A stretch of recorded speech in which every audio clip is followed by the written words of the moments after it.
亦或是亲亲第50次、第100次、第200次给我带南瓜饼时，也可能是亲亲月下醉酒，将我压在身下，说想将我锁起来，只能任亲亲一个人看一辈子时。太多太多的点滴汇聚在一起，我对亲亲的念头也一点一点在心里生根，渐渐的枝繁叶茂，直到再藏不住了。萧令州，你这辈子可以只娶我一个人吗？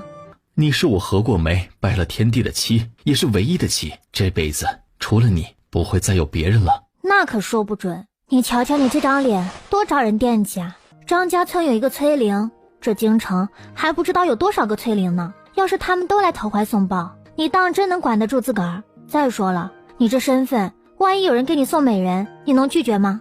还有我就不说了。他说着说着给自己说生气了，直接背过身去。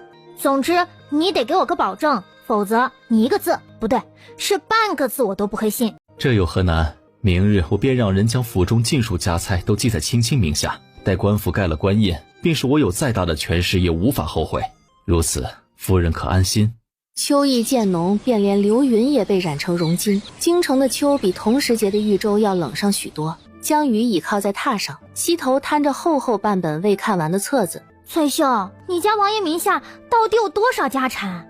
一本册子都记不完。萧令州说将家产全给他，还真是半点不含糊。王妃，王爷的家产在京中实在不算多的，除了王府，那些个勋贵世家才较多呢。这样的册子便是3、4册也是写不下的。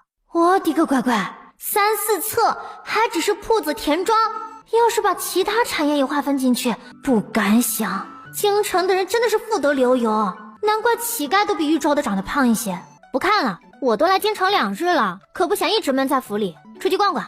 备马车还需要一会儿，王妃稍等片刻。江瑜看到红长带着一名小丫鬟出去身影，心中甚是无语。萧令州是多怕他又跑了，派了2个会武功的丫鬟跟着便罢了，连出门都得跟他通风报信。视线扫过厚厚一沓账本，他将那点不满压下，看在富贵又自在的美好生活份上，他就不计较了。前去报完信的红长很快折返。王妃，马车已备好，可以走了。马车行驶在热闹街头，路过一家胭脂铺，他吩咐车夫停下。江瑜踏入胭脂铺，不知是哪位大人家的千金，先前竟也没见过。见客人不愿说，女老板倒也没追问。客人，这边都是我们新出的胭脂，您瞧瞧喜欢哪一款，可以先试用，合适了再买。就在他看中其中一款味道清新宜人的桃花胭脂，打算要了时，旁边伸出一只手，劈手将他手中胭脂夺了去。老板，这胭脂我要了。这是我家主子先看上的东西，你怎可明抢？什么叫明抢？他又没有付钱，便不算他的东西。你可知我家主子是谁？江瑜想说话，被翠秀拉到了一旁。王妃，这种小事交给红长来就成，您别误伤了自个儿。我家大人乃当今太傅，我家小姐就是抢了，又能怎样啊？二位就当给我个面子，莫要争执了。胭脂总能挑到合适的，何必因为这个闹得不愉快不是？知道南威得罪不起，凑上前压低声音道：这位姑娘，那位是蓝太傅的女儿，不是你我能得罪的。这样吧，您再挑挑别的胭脂，就当给您的补偿。他附在女老板耳边耳语了几句。如何？这开门做生意，做的就是挣钱的行当，你还嫌钱多了不痛快？好，我听姑娘的。女老板走到南威身边，轻声和他说了什么。他才出20两而已，我出30两，胭脂卖给我。40两50两60两70两80两90两200两。你什么意思啊？你又没付钱，胭脂便是无主之物，自然是价高者得。被激起胜负欲，南威直接喊价500两，喊完得意地看着他。哼，就你也配和本小姐争？这胭脂我不要了，她是南小姐的了。南小姐，共计500两，请这边付钱。小姐，您好像上当了。闭嘴，不就是500两，付钱。小姐，钱不够啊。不够？怎么可能不够？前日娘不还给了我600两的提己钱吗？小姐，前日您与苏二小姐发生争执，不小心踩坏了她一只玉簪，赔了200两，现在就剩400两了。哎呀，南小姐犹豫什么呢？不会是想赖账吧？你休要胡说，本小姐才不是缺500两的人。就在他手足无措时，看到了一抹熟悉身影。锦衣哥哥。文景玉携小厮从书墨斋出来，路过胭脂阁，便听有人喊了自己一声，一扭头正好对上南薇视线，见是他轻皱眉欲提步离开，余光不经意一扫，就看到了一张令他魂灵一颤的脸。是她，那个在摄政王马车中的女子。南薇本以为文景玉又会不理自己，不成想下一瞬他就信步走进了胭脂铺。锦衣哥哥，没想到在这里遇见了你。南小姐自重。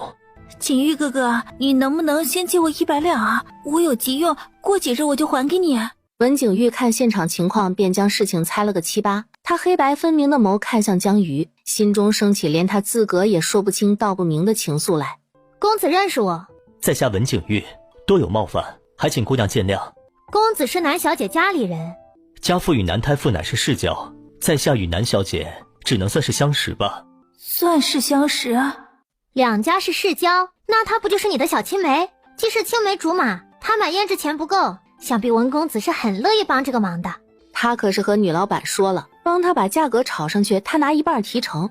南薇没钱付账，他的提成不就飞了？文景玉愣了下，侧眸看了眼南薇，让小厮拿钱。两家长辈虽然是世交，但在下与南小姐并非是姑娘想的那种关系。方才的话，还望姑娘莫要在人前说了。抱歉。待南薇付完账，文景玉不好再做停留，温文尔雅的行了一记书生礼，便携小厮走了。南薇见状，瞪了眼江瑜，带着婢女追了出去。女老板悄摸摸将银票和一锭银子塞他手里，喜滋滋收下钱。江瑜带着翠袖红裳继续逛。南薇追出来的时候，已不见了文景玉踪影。他四下逡巡了一遍，确定找不到人，才不甘心的走了。他前脚离开，后脚站在巷子拐角处的文景玉和小厮走了出来。公子，我们还不走吗？再等会儿。文景玉也不知自己怎么了，脑子里一直浮现那女子的脸，还做出躲在暗处等她从胭脂铺出来的荒唐行径。一见到她，他就莫名感觉很熟悉，直到亲眼看着她带着丫鬟上了马车，离他越来越远，他才心不在焉回了府。次日醒来，梦里的事又忘了个干净，他隐隐觉得自己一定是忘了一些很重要的事。公子，今日庙会，老爷夫人问您可要同去。先前就听萧令州说庙会热闹，江瑜早早就起床梳妆打扮好，他去书房找萧令州，恰好看到谢金兰从书房出来。王妃可能要再等上一会儿，王爷还在议事。无妨，我左右无事，慢慢等就是了。在廊下护栏上坐了许久，就在江瑜百无聊赖地晃着腿时，看到了一抹熟悉身影。令妻走到他面前，抱拳行礼。王妃，你怎么样？还好吧？多谢王妃关心，属下无碍。抱歉啊，利用了你的信任，还害你受罚了。王妃折杀属下了。你这是干什么？快起来，快起来！令其失职，本就该受罚，怪不得别人。王妃尊贵，以后此等向身份卑微之人道歉的话，切莫再说。若是被王爷知晓，我等万死难辞其咎。这么严重吗？我不过就是为自己的行为道个歉而已。果真是万恶的封建社会，太可怕了。我知道了，以后不会了。王妃逃走后，王爷本是要杀了属下的，但因王妃留下的信中给属下求情，王爷才格外开恩，留了属下一命。所以王妃不必再在此事上对属下心生愧意。那就好。那什么，你家王爷议事快结束了，你赶紧走吧。令妻刚离开，书房的门便开了。几名议事的大臣走后，萧令州从书房走了出来。等许久了吧？现在出发，马车上茶水点心都备好了，你要是没什么事就赶紧到，我等不及要去看你说的皮影戏了。放心，今日热闹，皮影戏的表演会久一些，赶得上。庙会这日，百姓会携香烛、祭品前往庙会主祀的寺庙或神坛跪拜上香，祈求神明保佑。萧令州陪江瑜在西街看完皮影戏，去了妙法寺。方丈亲自接待了两人。本王这儿没什么事了，辽无大师且去忙吧。那贫僧就不打扰了。阿瑜，怎么了？我有点要事，让翠袖红裳先陪你去静心湖逛逛，我稍后就来寻你。目光扫到谢金兰身影，江瑜了然。那我走了。今日本不该带他来的，但有人提前掌控了行踪，要是突然改变主意不带他来，恐会打草惊蛇。静心湖很安全，有翠袖和红裳在，他不会有危险。从禅院出来后，走得有些累了，他随便找了个凉亭坐下休息。正垂着腿，他看到了人群中的文景玉，对方也看见了他，迈步向他走来。京城当真是小啊，文公子，我们又见面了。那日匆匆，还未来得及问姑娘姓名，没想到还有这个缘分在这儿相遇。我无意结交公子，名字便不说了，看公子的样子，也是来上香祈福的吗？家父家母怕我待在家中闷出病来，便让我出来散散心。是该出来走走，这大好秋景，不欣赏欣赏，岂不是可惜了？他眺目四望，文景玉将他动作刻进脑海里。红枫古墙，银杏披荆，烟笼残荷，钟鸣秋空，佳人如画，倒真是不错的景致。静心湖景致不错，来了怎么着也要游一下湖，我便不作陪了。文公子自便。等一下，文公子还有事？在下有句话想问问姑娘。即便知道她已嫁人，亦非他能染指的，可他还是不愿接受现实。江瑜察觉得出来，文景玉看他眼神很不一样。文公子想问什么？他看向他身后的翠袖红裳，意思不言而喻。你们先去前边等我。主子，男主子交代过，奴婢两人必须寸步不离地跟着您。我就在你们眼皮子底下，还怕我飞了不成？是。文公子，现在可以问了。我与姑娘很久以前是不是见过？姑娘别误会，我绝非是放浪之人，只是在下自见了姑娘以后，便梦魇不断，每每看着姑娘，就油然而生熟悉感，而且这种感觉越来越强烈。在下自幼长于京城，可以肯定，胭脂铺那日与姑娘是初见，这2日平白生出许多模糊的记忆，实在令在下苦恼不已。今日得见姑娘，还望姑娘能为我解惑一二。文公子，我并不认识你，对你亦无一丝一毫的印象。梦魇非小事，说不定你是患上了某种疾病也说不准。这种情况最好找大夫瞧瞧。抱歉，是在下叨扰姑娘了。没事没事，不过是问2句话而已，哪里算得上叨扰？他望向不远处站得笔直的翠袖红裳，一个橘红色身影突然闯入眼帘。他怎么也来这儿了？冤家路窄，溜了溜了。那个文公子，我婢女还在等我，我就先走了。文景玉像失了魂般点点头。走，赶紧的。2人不明所以被他搂着往静心湖方向走，直到远离了凉亭，确定看不见后，他才松开。王妃是看到了何物，竟吓成这样？仇人。仇人？王妃说的可是南小姐？是她。王妃何须怕她？您可是摄政王妃，便是他爹来，也得给您下跪行礼。你呀你，可别让我端架子那一套。小姑娘记仇着呢，我那日坑了她一笔，她要是见着我，少不了要扯皮。我今日是出来玩的，可不想坏了心情。王妃教训的是奴婢考虑不周了。走吧，去游湖，眼不见为净。是。2人跟上他步伐。另一边，南薇瞧见了站在凉亭内走神的文景玉，快步走过去。景玉哥哥，伯父伯母到处找你，你在这儿做什么？你来做什么？我担心你。南薇咬着唇瓣，眼中沁着脉脉情意。她喜欢文景玉，从小就喜欢。南薇，你说有没有一种病，会让人对刚认识的人产生一种认识许久的错觉呢？景玉哥哥，你生病了吗？不，我没生病。为什么会这样？为什么？不好了，静心湖有人掉水里了，快来人救命啊！听到静心湖3字，文景玉脸色骤变，脚下生风跟了上去。景玉哥哥，你等等我。南薇紧随其后，来到静心湖，看到湖面上有一艘船正往水里沉。文景玉抓过一名围观男子问：有没有看见一名身穿紫衣带着2名婢女的姑娘？好像就是那艘。他话没说完，就见眼前一闪，文景玉扑通一声扎进了水里。王爷，刺客头目带来了。雅韵流芳禅房内，萧令州气定神闲地与谢金兰下着棋。萧令州头也未抬。共有多少刺客？足有200名，身上有统一刺青，经查为死士，被活捉以后全部咬毒自尽，只有此人被属下阻止，没能得逞。真是难为赵太后母子了，为杀本王下这么大血本。2年前刺杀王爷的刺客里也有死士，看来是同一批。死士出马必不留证据，没有罪证，王爷打算如何反击？2年前本王或许需要证据，但现在嘛，以本王在朝中的势力，谢大人觉得还需要吗？您的意思是硬刚？谢大人委实正直的过头了。权谋之争，手段如何不重要，重要的是达到最终目的。就像谢大人走的每一步棋，只要落子，便都会留有痕迹。我方示弱之时，需要真实的人证和物证，那是没办法的事。我方示强，只要敌人出手了，任何东西都可以成为证据。如此，谢大人可明白？下官明白了。小令周起身，走到被堵住嘴的刺客头目面前。可查到他身份了？禀王爷，此人名唤左红，是平章氏陈修身边的护卫。护卫？小令周眸色暗了暗，将死士带在身边充当护卫，说明此人定知晓陈修诸多秘密。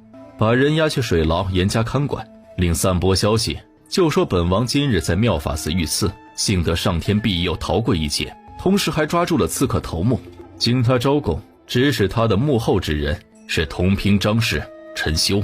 是。陈修是赵太后的心腹，王爷此举无异于告诉所有人，刺杀一事是太后所为。2年前的仇是该一并讨回来了，证据一事就交给你了。王爷放心，下官一定给出一份完美罪证。禅房内气氛正沉静，叩门声传来。何事？王爷，王妃那边好像出事了。萧令周指尖骤然攥紧，方才还平静眼底瞬间涌现惊慌。静心湖边不会求水的文景玉与2名女子被人救了上来，捂着剧烈起伏的胸腔，待看清2名落水女子的脸，他不知该庆幸还是笑自己关心则乱。落水的根本不是江鱼。景玉哥哥，你怎么样了？我没事。萧令周忐忑不安，带着护卫赶到静心湖，看到落水的人不是江鱼，重重松了口气。王爷恕罪，是属下没弄清楚情况。王妃人呢？属下也不知。找。是。就在护卫四散准备寻找江鱼主仆3人时，江鱼打了个闷嗝，慢悠悠从垂花拱门走出来，看到湖边围了一群人，他带着翠袖红长凑了过去。麻烦让让。费劲巴拉挤进人群，他还没看清发生了什么，后颈一紧就被人拽了出去。萧，你怎么在这儿？我还想问青青去哪儿呢。我饿了，去找寺院师傅讨点斋饭吃。不逛了，我们回去。不容他拒绝，他牵住他手就走。那边发生什么了？你看起来很慌的样子。有人落水了。落水？你不会以为是我吧？他没说话，这会儿眉梢都透着冷凛，明显是生气了，心想还真被他说中了。作为赔罪，一上马车，他就讨好的拿了块桂花糕喂他，甜的，压压火气。青青今日可有见什么人？江鱼眉心一跳，他和文景玉说话的事这么快就传到他耳朵里了。有。青青与他何时相识的？就那天出门在胭脂铺见过一次，不熟。不熟？他今日为何独与青青说话？烦死了，每次都要刨根问底，我没有隐私的嘛。算了，看在他出手大方慷慨的份上，我忍。碰见了就闲聊了2句，这有什么可奇怪的？萧令周抿紧薄唇，垂下眸子，幽沉一片。他信他说的话，但一想到文景玉跳下水极有可能是为了救他，他心中酸泡泡就止不住往外冒。青青以后见到他绕道走。明白。江鱼不蠢，瞧得出他不高兴了，得哄着，没再说多余的话。2人安静回了府。自被送回府，文景玉就发起了高热，昏昏沉沉2、3日未醒，急得文相夫妇焦灼担心不已。傍晚的天暗得越来越快，已是暮色4合时分。江鱼沐浴完，坐在梳妆镜前，梳着一头乌黑长发。小厮拿了封信进来。王妃，有您的信。我的信？翠秀接过信呈给他，见信封上什么都没写，他虽好奇却没拆开。你确定信是给我的？递信的人点名是交给王妃的，错不了。这就怪了，挥手让小厮退下。江鱼拆开信封，当信纸展开，他看到信上内容，刹那瞳孔一震，忙合上信，让翠秀将小厮叫回来。送信的人是谁？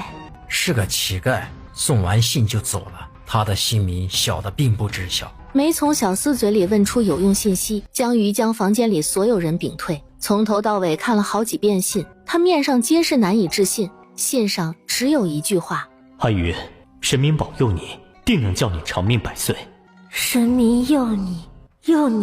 来人。半个时辰后，江鱼照了件云锦7月斗篷，包裹严实来了信上所说的清月坊，和小二说自己约了人，要了天字7号包间。他上了楼，谢金兰一身锦蓝长服踏入画坊，刚好看到江鱼上楼身影，颇觉眼熟。我是不是看错了？那女子怎么看着有点像王妃？大人，您的包间在2楼右边第1间。方才那位姑娘是来做什么的？您说那位客官啊，他约了人。约了人？他住哪个房间？抱歉大人，这是客人隐私，我们有行规不能透露。我与刚才那位姑娘是熟人，碰见了想打个招呼，不算坏了规矩。啊，原来是大人的朋友啊，这就好说了。那位姑娘要的是天字7号包间，您往左边走就是了。多谢。叩响天字1号包间的门，进。谢金兰推门而入，看到另2名官员已到，互相见礼。下官参见王爷。人到齐了就开始吧。是。眼下京中都在流传赵太后派人刺杀王爷的事，言官那边下官也递上了罪证。明日早朝弹劾陈修的折子就靠吴大人和左大人牵头了。我等自当配合谢大人。今日就商议到此，谢令尹留下，你们2人可以走了。臣告退。坐。谢王爷。今日慈宁宫死了2名宫女，皆是死状凄惨，据安插的眼线来报，人是被活活折磨死的。王爷如今势头正盛，赵太后那边怕是又会鼓动清流派官员对您进行打压。不过是无能狂怒而已，掀不起什么风浪。清流一派官员看似不争不抢，但势力盘根错节，与王爷将来要做的事情而言十分不利。谢大人也觉得本王该坐那个位置？王爷恕罪，下官一时心直口快。为什么？本王又未说你有罪。本王对那个位置本无兴趣，奈何赵太后母子实不容本王。从前便罢了，如今本王有了王妃，总要为她与将来的孩儿做打算的。你起来吧。谢王爷。听他提到王妃，谢金兰乍然想起在1楼遇到的那女子。下官斗胆一问，王爷来时王妃可在府中？你这话何意？下官方才在楼下看到一女子穿了件云锦7月斗篷，与王妃过于相像。云锦7月斗篷？你确定没看错？下官不敢妄言。他来清月坊做什么？听小二说是约了人，要的天字7号包间。江瑜在京中并无相熟之人，这么晚了，他偷偷摸摸出来，到底是约了谁？本王这没什么事了，你回去吧。下官告退。天子7号包间里，江瑜心情忐忑又期待地等着写信之人的到来，可左等右等，茶都喝几盏了，也不见有人来敲门。就在他等的耐心快用尽时，叩门声响起。会是季其言吗？当年我亲眼看着他被推进火化炉，按理来说他不可能还活着，但穿越这种玄之又玄的事都发生了，他魂穿这种事也不是没可能。迈着千斤重步子来到门口，他心跳已快得似要撞出胸膛，鼓足勇气打开了门。他视线缓缓上移，在看到一张清寂金冷面容后，瞳孔放大，他下意识后退2步。真巧啊，王爷也在这儿。亲亲来这儿做什么？我听说这家画坊的冰晶如意糕做得很好吃，想着来尝尝。萧令周向前一步踏入包间，周身清冽气息瞬间笼罩过来。当真如此？是。话音落，就听包间外传来脚步声，他霎时头皮一紧，完了，写信之人要真的是季其言，与萧令周撞上还得了？大脑来不及思考，他身体最先做出反应，一个箭步越过萧令周，将门关上。看着他做贼心虚动作，萧令周唇边扬起漫不经心的笑。亲亲这是做什么？我看开着门太冷了，关上暖和些。是吗？我怎么觉得有些热呢？还是把门敞开透透风好一些。不行。为何不行？不行就是不行，还能为什么？让你知道我夜会外男，你不得把人砍成臊子啊！江瑜心中吐槽。再者，季其言自小将她当亲妹妹，要是知道她嫁了这么个阴晴不定的主，难保场面不会失控。我冷，你就依我一次好不好？不管了，先稳住屋里这个危险的再说。至于外面那个，亲亲约了别人。屋外的人见无人开门，又敲了几下，每敲一下，江瑜心就跟着颤一下。许是敲错门了吧？我没约人。我想也是，亲亲在京中都没认识的人，是不可能半夜3更约人在此的吧？江瑜想脱离他怀抱，手腕被扣住，他抬眸直直撞进他乌沉深邃眼中。亲亲想去哪儿？屋外静了须臾，咚咚声再度响起。真吵啊！亲亲可要我去将人赶走？不能去，我们现在这样如何能让人看见？你干什么？外面有人在。他又进不来，亲亲害怕什么？从前在露天荒野里亲亲都敢做的事，怎到了这儿就不敢了？还是说亲亲是在意屋外的人？好，又是一个死亡问题。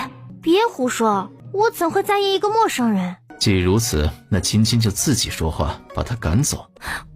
包间内置了炭火，他身子是暖的，而他的手是凉的。他似完全没看到打横抱起他走至圆桌旁，将他放了上去，俯身与他气息交缠。亲亲犹豫，是舍不得让他走吗？萧令州，你别这样。别哪样？亲亲倒是说说，是别拦着你见别的男人呢，还是别这样对你？江瑜没来得及说话，唇间气息便全部被他夺了去。他的吻带着几分急切的占有，却又克制着力道，没让他觉得疼，却又让他乱了呼吸，直到他快喘不过气，他才稍稍退开。让他滚！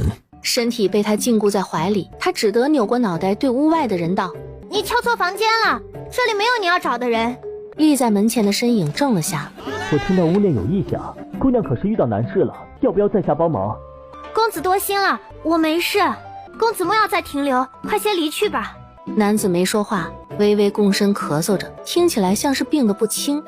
江瑜听着心中很不是滋味，只期盼他赶紧离开，免得招惹了萧令州这活阎王。门外的人伫立片刻，便默默地走了。我已经将人打发走了，你怎么能……人是走了，可亲亲今夜的行为让我很不高兴。萧令州，你混蛋！混蛋！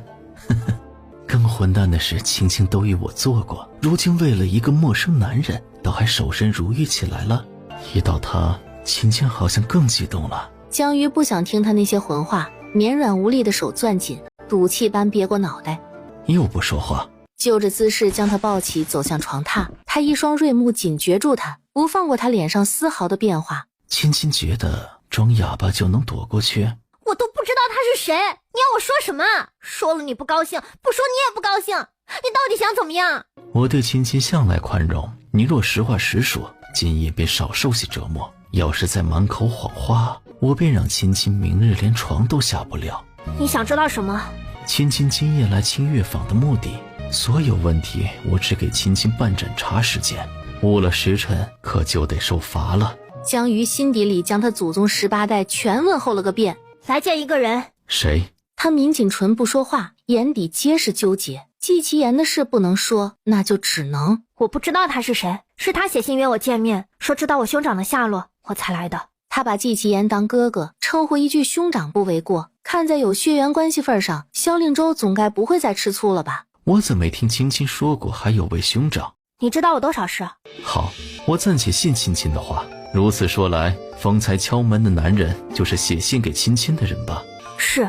那为何要说谎，骗我说他是敲错了门？怕你生气。怕我生气？亲亲是在意我，还是怕我杀了那个男人？都有。你怎么出的府？翠秀和红长呢？我说想喝白露茶，将他们支去采集露水，避开下人后，悄悄从后门溜了出来。看在亲亲乖乖坦白的份上，这次便算了，以后切不可这一般贸然行事了。我都交代了，王爷是不是也该信守承诺？什么承诺？我只说让青青少受些折腾，可没说要放过亲亲呢。玩文字游戏，你是真狗啊！最后江瑜累得睡了过去，将他穿戴整齐，他抱着人离开包间，踏出房间，他对着空气唤了声令衣，一道黑色身影便出现在了他面前。王爷，可看清那人相貌了？王爷恕罪，那人戴了帷帽，属下等人未能看清。去查。是。萧令州一身织金锦袍踏入七月阁时，他正没个正形的倚靠在小榻上，听翠秀和红长给他念这个月各大铺子的收支，每念一个数字，他眼中光亮就升一分。都下去吧。是。翠秀红长领着伺候的人退出去。亲亲还在和我怄气。你准是像看犯人一样看着我，连去如厕都有人跟着，我还不能有气吗？是我思虑不周，没顾及亲亲感受。府中沉闷，是该为你找个说知心话的。后日丞相夫人筹办赏梅宴，让翠秀红长陪亲亲去散散心可好？不去。为何？亲亲不是嫌府内闷吗？大冬天的赏什么梅啊，附庸风雅。一群人能凑出800个心眼子，和他们说话，他们不嫌累，我还嫌累呢。文丞相的夫人是良善的，性子也温和，他与文相膝下有一子，未有女儿。亲亲去了，定与他相处得来。这一次相府特意给亲亲递了请帖，若是不去，岂不驳了对方的面子？勋贵之家的宴会规矩颇多，你就不怕我去了给你惹麻烦？有我在，亲亲便是将京城捅破天，也无人敢智慧半句。那些繁文缛节本就束缚人，你若不喜欢，不想行那一些虚礼便罢，到时自会有翠袖红裳替你挡着。亲亲只当是出去走走，散散心，可好？那要是有人欺负我，我可以像在张家村那样直接骂回去吗？亲亲是摄政王妃，无人敢欺负你。不过要是真有哪个不长眼的招惹了亲亲，亲亲想打回去骂回去都成。有子恒这话，这场梅宴我可就安心去了。文府清心院书房内，男子咳嗽声不时响起。公子该喝药了。放桌上吧。公子这药刚熬好，得趁热喝才见效。今日府里怎么这么热闹？夫人说冬日院子里冷清，特意设宴邀请京中贵夫人小姐赏梅。替我更衣，我要出去走走。这怎么现在连我都使唤不动你了？小的不敢。更衣。文景玉自发高热昏迷几日醒来，脑中就有了许多清晰的记忆。他想起了自己真正的名字季其言，还有一个很重要的人江瑜，包括他是如何死的，以及是如何来到了这个世界。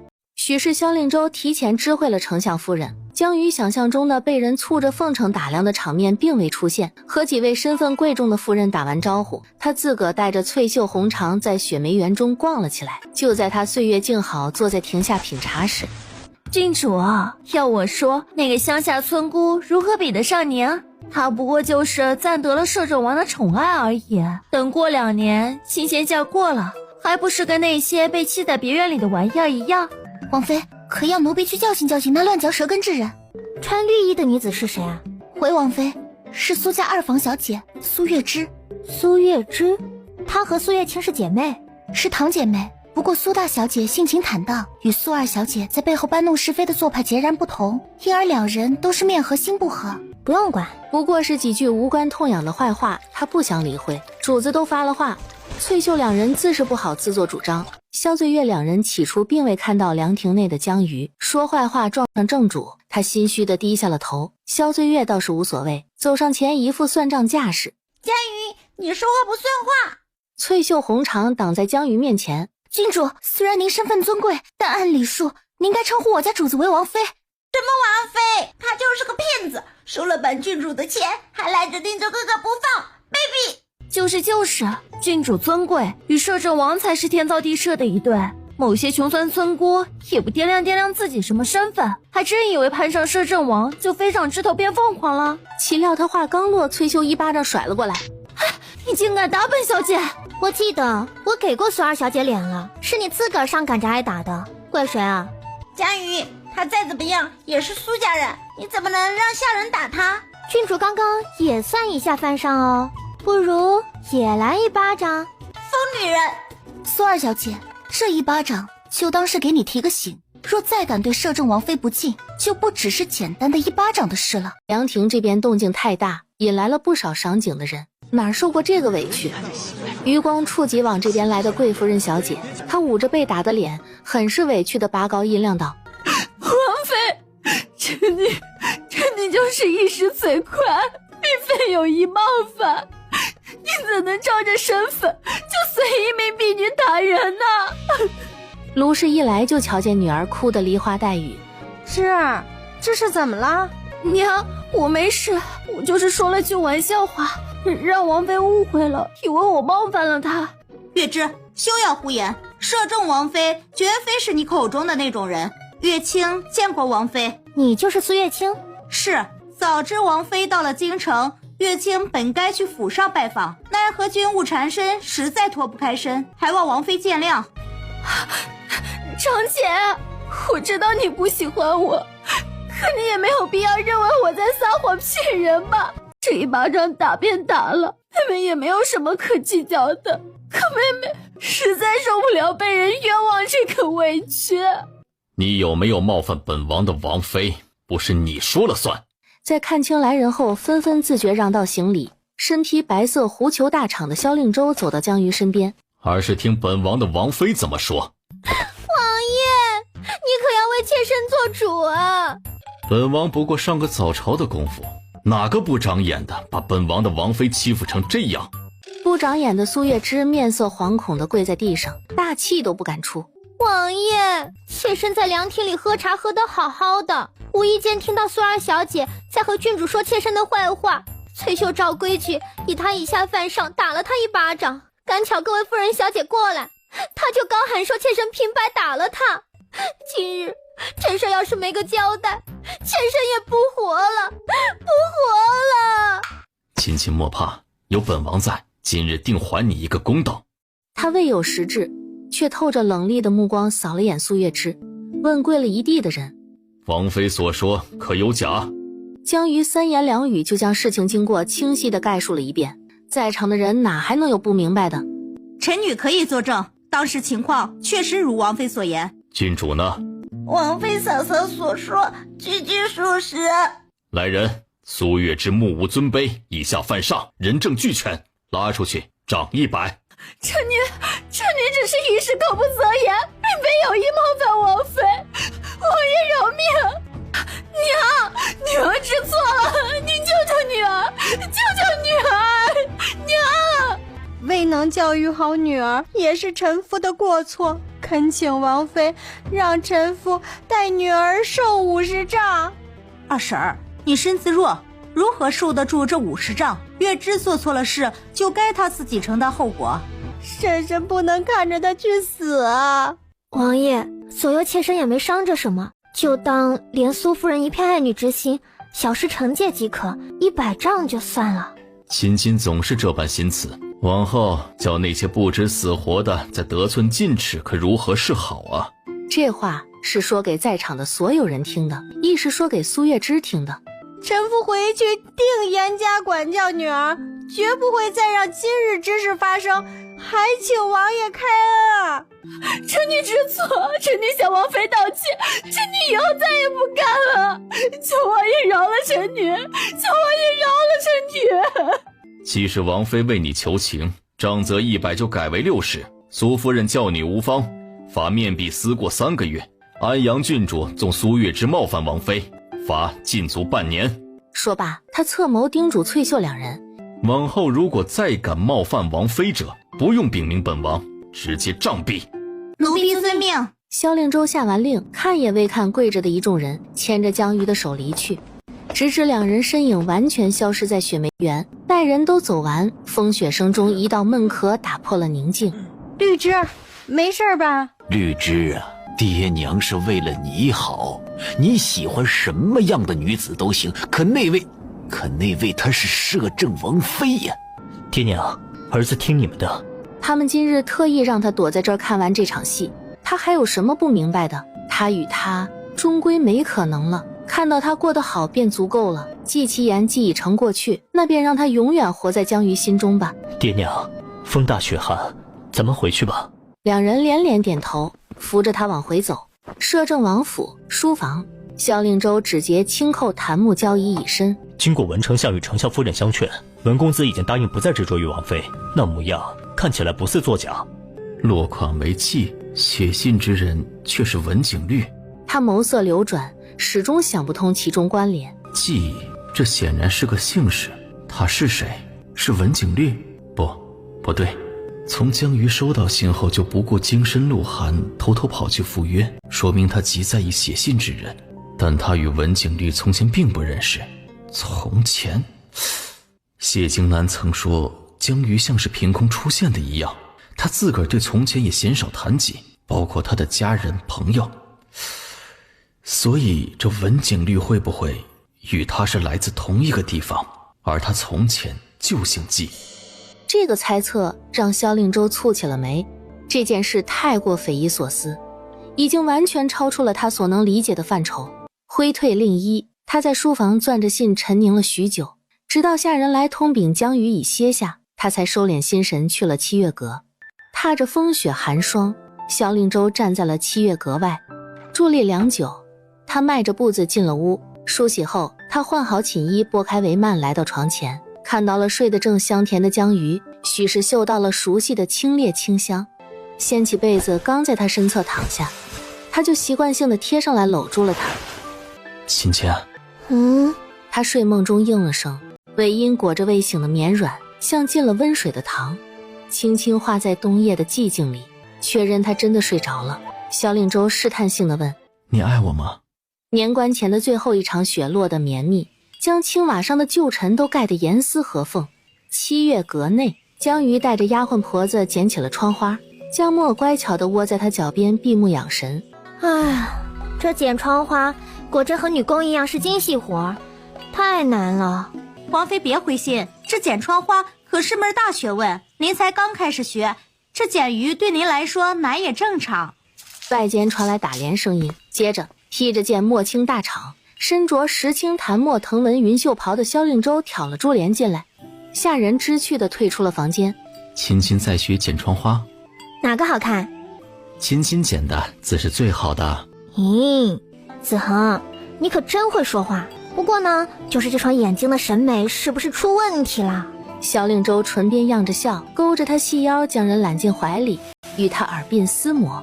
亲亲何须贬低自个儿，在我看来，你的一切都是最好的。咦，你那是情人眼里出西施。虽不知这西施是何人，但亲亲比之美甚，比之更心灵手巧。我发现你近来是越发油嘴滑舌了，也更粘人了。亲亲不喜欢我粘着你。江鱼不知道他吃错什么药了，自半个月前开始，每日来7月阁的次数比以往都勤。你都不忙吗？一下早朝就来我这儿。马上要过节了，宫中那2位很安分，我算暂落了个闲。难怪没人搞事情，他这个摄政王还是过得很滋润的，懒洋洋靠在他怀里，又被他身上好闻清香包裹。江鱼有些犯困地打起了哈欠。困了？他无精打采地嗯了声。昨夜被他闹了半宿，他精神头现在还未养回来，他倒是神采奕奕的。困了就睡会儿，我在外面处理公务陪着你。醒来时，外面已近黄昏。翠袖红裳进来伺候他更衣，说是萧令州有要事处理走了。王妃，苏大小姐来了，怕扰您午睡，一直在偏室等着，可要奴婢现在将人请进来。因着赏梅宴那日短暂接触，江鱼对苏月清颇有好感，一来二去，两人就熟络了起来。穿戴整齐出了内室，江鱼让翠袖将苏月清请了进来。还是王妃这日子过得舒心，连我都羡慕了。苏大小姐这话就是折煞我了，我还羡慕你来去自在，不受拘束呢。明日我便要去京郊练兵了，趁天色还不算太晚，来寻你说说话。还有几日就要过年节了，还要去练兵？明年4月，陛下就要前往岳山进行封禅大典，这护驾的职责落在了苏家军头上，护驾可是大事，得赶着这几个月抓紧操练，以防意外。江鱼吩咐翠袖去将昨日自己命人做的2件冬衣拿来。没什么好送你的，我瞧你身形与我差不多，恰巧昨日做了冬衣，你待会走的时候一并带上。那就多谢王妃好意了。都和你说那么多次了，私下叫我阿鱼就行。是，多谢阿鱼好意。离天黑还有1-2个时辰呢。我听说西街新开了家茶楼，唱曲的伶人是难得一见的美男子，声音也好听。阿鱼可愿接受我的邀请去听听曲儿？美男子还难得一见，有多难见？接受，当然接受。阿鱼盛情邀请，我哪有不去的道理啊？江鱼两人刚下马车，便有小二满脸堆笑迎上前来。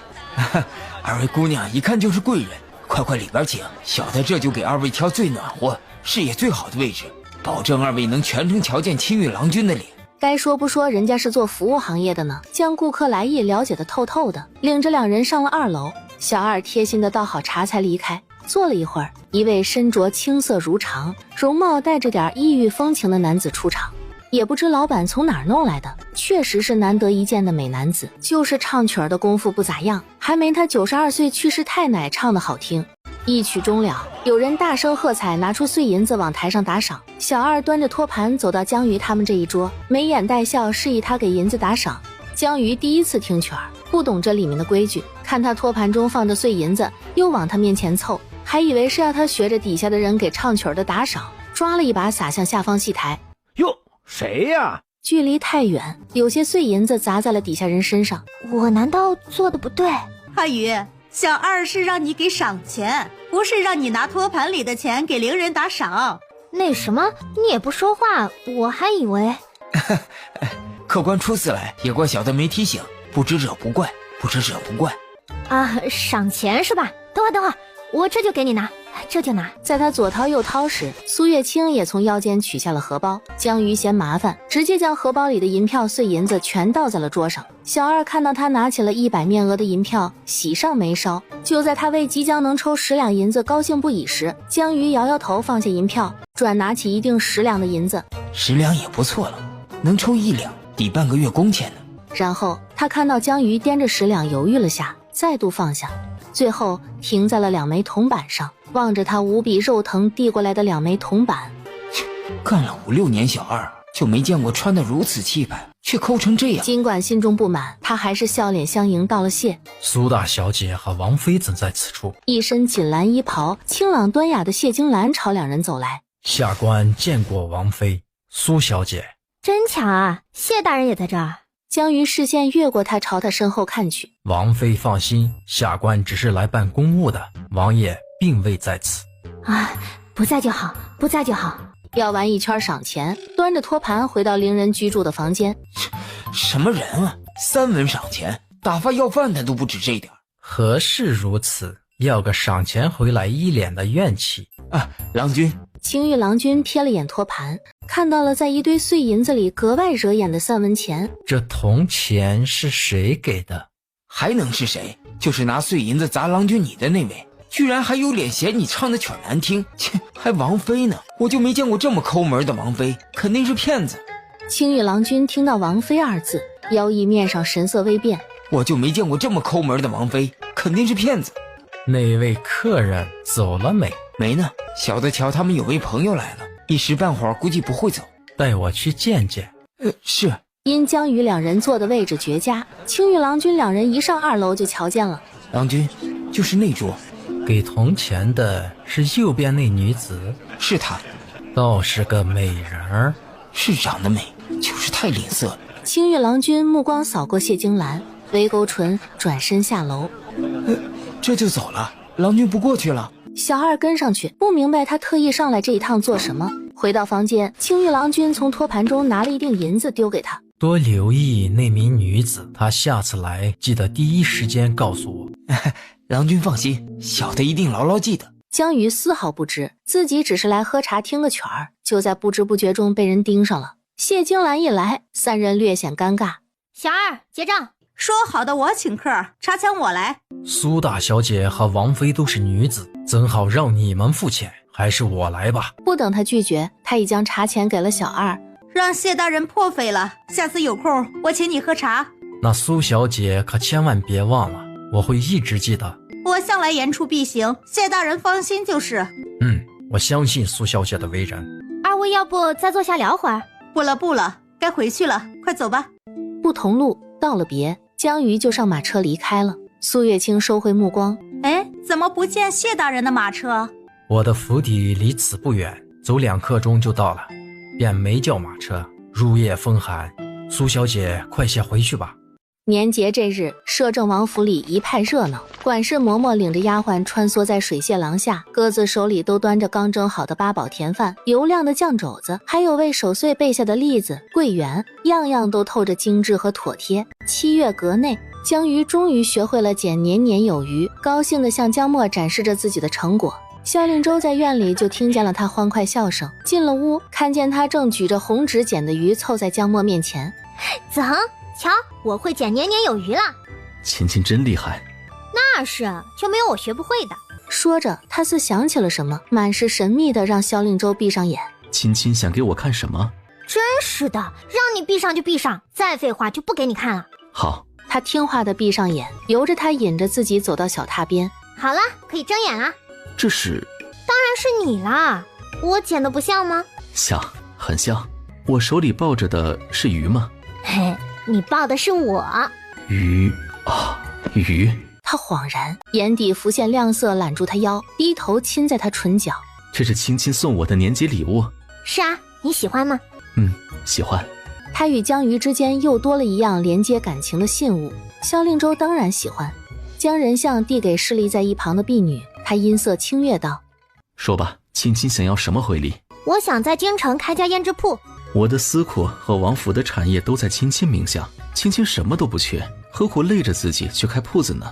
好子恒，好夫君，你就依依我嘛！你瞧我这半年在府里都闲得发霉了，我对那些个宴会真的没有一点兴趣，就想做胭脂。难道就这么一个小小的愿望，你都不能成全我吗？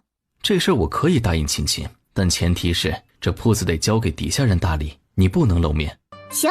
暮色四合，家家户户点起了红灯笼，守岁更敲响时，爆竹声骤然在空中炸响。萧令周一身靛青长服揽着她肩，两人站在一起，男的俊美不凡，女的皎若秋月，当真惹眼极了。热闹退去后，有些疲累的江鱼换了寝衣，洗漱一番后，就将自个裹进了柔软馨香的被子里。萧令周沐浴完从盥洗室出来，只瞧见一颗背对着他的脑袋，年节有7天假，他这个摄政王难得能落得清闲几天。趁这几日，他打算多陪陪江鱼。上了床榻，熟练又自然地将江鱼捞进怀里。亲亲，这是我们在一起的第2个年节，以后的每年我们都会在一起过。知道了，别吵，乖乖睡觉。他翻了个身，窝进他怀里。睡吧，阿鱼，我一直都在。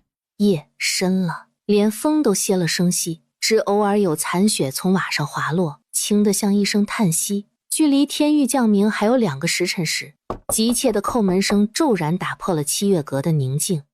王爷，出事了！萧令周倏然睁眼，穿戴整齐出了房间。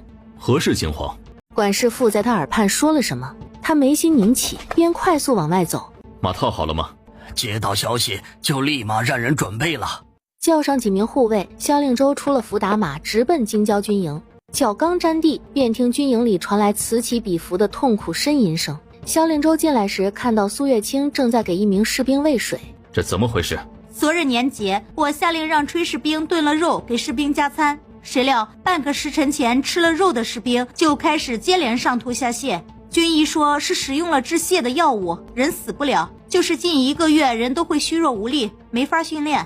萧令周眼中附上彻骨寒意，这个时候无法训练，看来背后之人是冲封禅大典来的。下药的凶手可抓到了。他往外走，周身力气几乎要凝成实质。苏月清紧随其后。是炊事兵里的一名士兵干的，已经关押起来了。他只交代是一名西曲人买通了他，让他在菜里下药，其余的什么都不知道。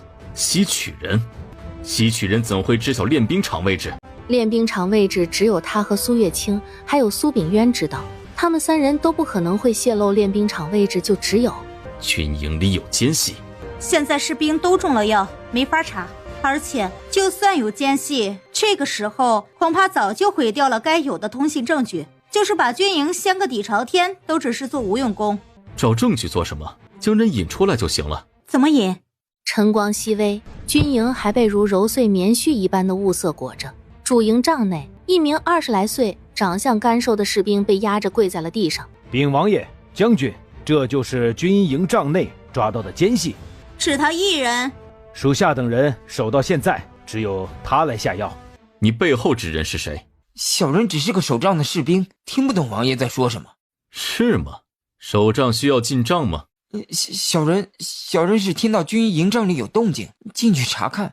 萧令周略一抬手，副将忙将药呈上，奸细肉眼可见，更慌了。这是什么？想必你最清楚。